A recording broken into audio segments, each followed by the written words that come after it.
Hey guys, welcome back to my channel, NamiBODY. My name is Iman, and as you saw from the title, your girl got face tats. Disclaimer, you're gonna hear noise outside that I cannot control, so we're just gonna pretend like it's not there, and I'll put some music over it to make it sound good.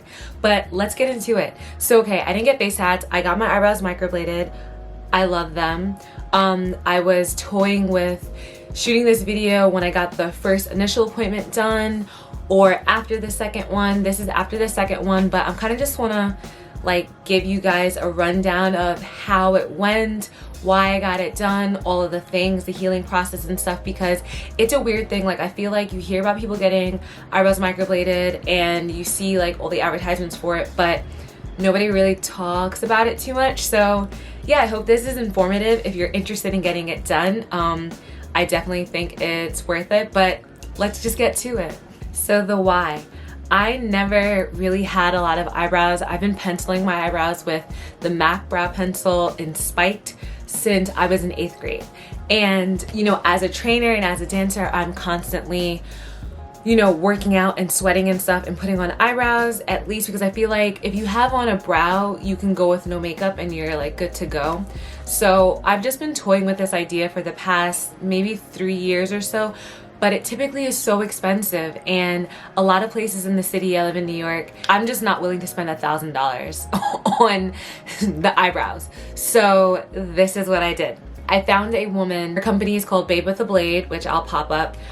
She is based out of Hewlett, Long Island, and 2 years ago I saw that she put a holiday special for eyebrow microblading, blade and shade, and that was $3.99, and I was just like, this is my time to get my eyebrows done. So the initial appointment was $3.99, and then you have a touch-up appointment after about 5 to 6 weeks, which was $250. So I said, I'm okay with spending that amount for these eyebrows if it's going to last and be worth it. So at this point, I've looked at her page for over a year now, like all of the different women, and one of my biggest things was that I wanted to go to someone that does melanated skin, and she's a black woman and she has a lot of African American clients. So I was just like, that's the person for me to go to, just because our skin is a little bit different, and I just want to make sure that I'm getting the proper care for this tattoo for my skin. So my initial appointment was December 19th, and I will show you guys like little videos I took every couple of days just to show the healing process of the eyebrows, which that's a whole nother thing in itself. I'm gonna talk about that in a second as I'm showing you guys the videos. But yeah, so my initial appointment was December 19th, and then I had to wait 5 to 6 weeks before I got my second appointment, and I just had my touch-up appointment on Saturday, which was the 30th. So this is a few days after. I also was like trying to figure out when I want to film it, because once it starts to flake, it doesn't, excuse me. But once it starts to flake, it doesn't look good. So I was just like, let me try to get this video in right before that starts to happen, while it still looks fresh and still looks good, before it starts to scab and flake off. Rules for the microblading: no alcohol, no caffeine, and no painkillers 48 hours before the appointment, which is what I did. So once I got there, you know, I signed a waiver. Everything was like COVID friendly. She gives you a K95 mask as soon as you get in, and they numb your eyebrows. Numb is a nice word because it's a topical anesthetic. It's only 5%, and when I tell you that numbing did not do anything for me, because I felt every little dagger going into my face as she was microblading it. But they numb it for about, I want to say I stayed there for 20 minutes, and then what she did was she mapped out the framing of my eyebrows.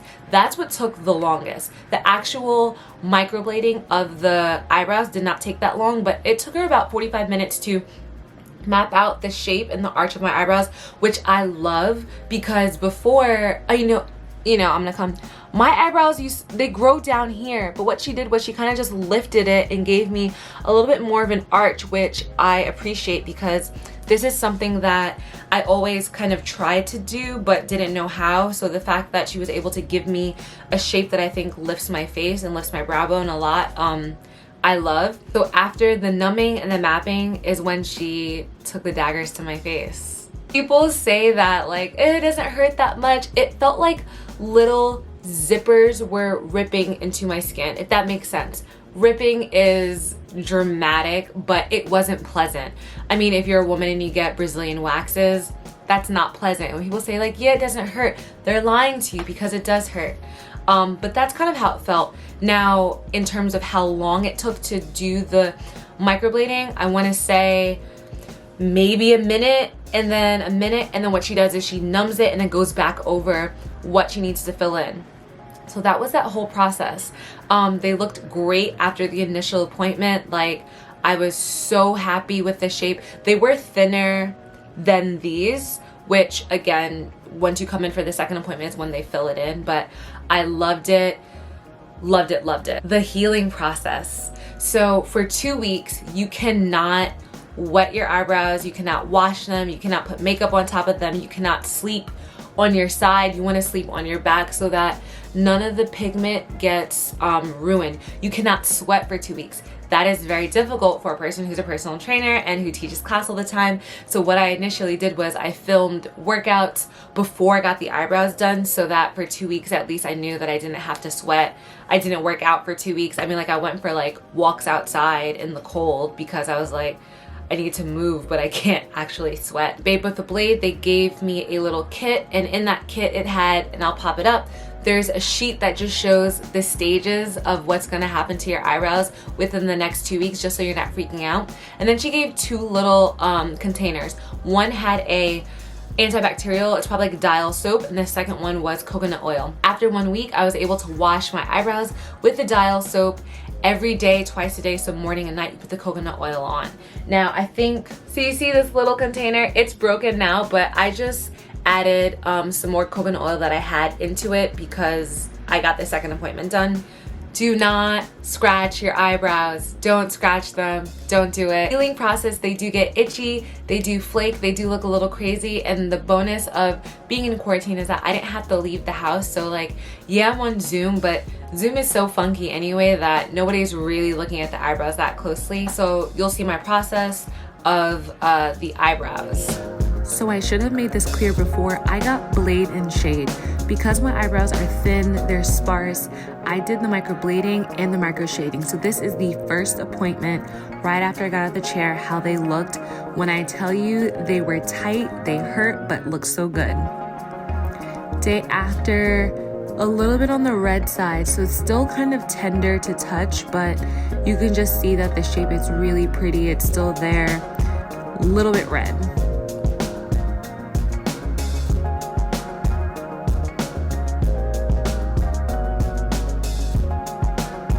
I want to say this was the first day where I noticed that the brows were a little bit on the darker side and actually starting to scab here.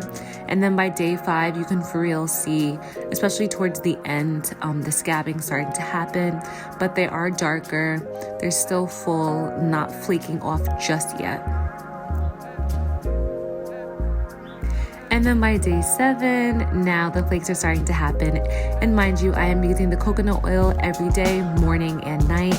As you can see, the coconut oil is spread all over those eyebrows, but the scabbing is happening. They're kind of looking patchy, which is not very cute, but I just dealt with it because, you know, I wanted to make sure that they healed properly.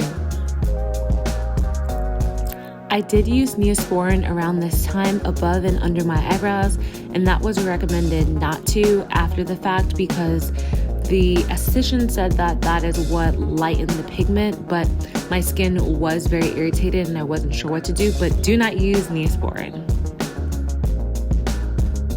And this is how my eyebrows look the day of my touch-up appointment. As you can see, like, my eyebrow hairs were growing in under the designated shape, but it was recommended that you don't pluck them or irritate them for about a week. But some of the pigment, as you can see, did stay. A lot of it did leave above and below, and again, I believe that's because of the Neosporin or just my skin. So once she does the touch-up appointment, I was hoping that a lot of that got filled in, but it really did. I still love the shape here and I'm not upset. And that was pretty much the process, the healing. So now that I have this second touch-up appointment, it's going to be the same thing for the 2 weeks. After 1 week, I'll wash with the dial soap. After 2 weeks, I can start washing my face again. using the coconut oil twice a day, sleeping on my back, making sure that I'm not sweating or touching or irritating them. They are starting to scab, and I don't know if you can see the strokes. It is starting to scab and peel just a bit. But again, I think that she mapped out this shape so beautifully that hopefully this pigment stays and takes to my skin so I don't have to go for another appointment, because if I do, it's another $250 and your girl is not trying to pay that much, okay? I'm really just trying to be diligent with the healing process and knowing that, you know, even though 2 weeks until you can wash your face again, the process is longer for the pigment to pop through. Now, just a side note, I got this tip from Scout the City. She got her eyebrows microbladed, and she said that in the shower she puts a sanitary napkin over her eyebrows and kind of just like ties it to her forehead. I did try that. It does help prevent your eyebrows from getting wet, but if it's too warm in the shower, then you're getting sweaty still. So what I've been doing is placing I'll show you. So what I do in the shower is I take a piece of tissue or toilet paper and I put on my forehead just above my eyebrows, and then I have my shower cap on so that if my forehead starts to perspire at all in the shower, this catches it so that it's not running into my eyebrows. You don't have to do that. You could just get in the shower, but I'm naturally a sweater. I don't have oily skin, but I sweat a lot. So I hope I answered any questions that you would have about microblading.